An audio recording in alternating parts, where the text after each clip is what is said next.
Hey guys, and welcome to today's video on my favorite page style 25.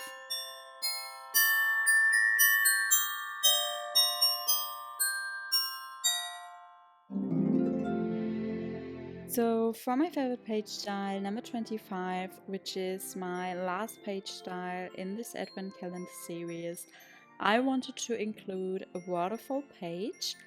And I really love this page style because you can fit a lot of different photos in this page style and it's very interactive. So yeah, I just placed it on the inside of the back cover, but of course you could also place it on any other page in your album. Then we need to attach tape right next to the scoring lines, and I actually like to use 3/8 of an inch score tape for this. And now we can go ahead and get our scissors to cut off the tape which is hanging from the edges. So you don't want to cut the corners like we would usually do, but we don't do that for this page style. We want a clean edge. Once you have cut off the corners, you can go ahead and actually fold up the little flaps we created. And for this, turn around your cardstock because you don't want to fold it up on the side where you scored it or where you placed the tape on. So we want to fold it on the back side. And then I also like to get my bone folder and burnish it down. Now we can attach our cardstock elements A onto our cardstock element B. And for this, I start by removing the tape backing just from one of the cardstock elements A. And then I hold up the sticky side and I align it to cardstock element B so that it's like aligned to the edges. And then once I have it in the right position, I can remove the rest of the tape backing and press it down. And then I fold down my cardstock element A and I get a second cardstock element A and I again remove the tape backing from one side and then I hold up the sticky side. And now you want to align it to the edges of cardstock element B as well as to the edge of the little flap of cardstock element A which we already placed. So you just want to place it right next to this little flap and not on top of it. And we do the same for the other two cardstock elements A. And for this page style, we really want to have them all evenly aligned to the edges of cardstock element B. And after attaching all cardstock elements A onto cardstock element B, we can go ahead and attach the ribbon.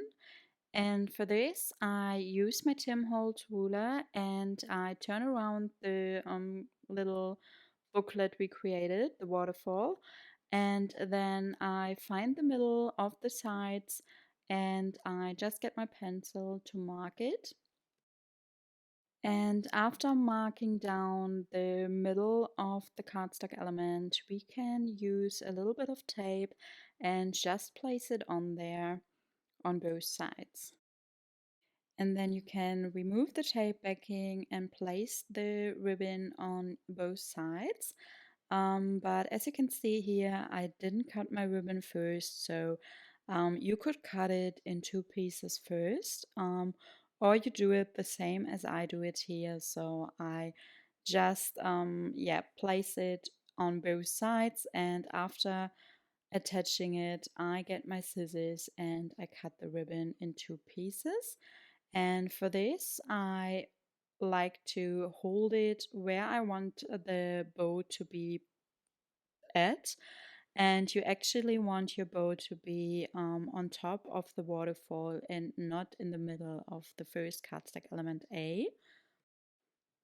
And because we are going to cover up the cardstock elements A, we could have also placed our second ribbon not on the back side, but on the right side of the top cardstock element A, so where I place my tape here.